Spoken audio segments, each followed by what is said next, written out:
I'm very proud of our schools that worked hard and consistently throughout the year, and in fact for many years. Important things to note are 16.8% of schools in the Western Cape achieved a 100% pass rate, while more than 40% of schools achieved a pass rate of 90% or above.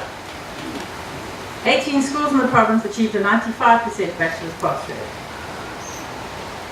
I would also like to especially mention schools that are plagued by gangsterism, violence and poor socio-economic circumstances, and yet have improved their results significantly. Three schools that I must make special mention of are Lavender Hill High School, Allo High School and Vasanthakraal High School. As I said, these areas have been plagued by gangsterism and violence over the past year, and learners from these schools have to learn under the most difficult circumstances. Without in any way minimizing the unbelievable difficulty that people in these areas have to face, it does show that your situation does not have to determine your destination. I must commend the principals and teachers who courageously face these challenges every day and strive to create a stable teaching and learning environment for our learners, where there is violence and fear just outside the school gates and unfortunately sometimes within it.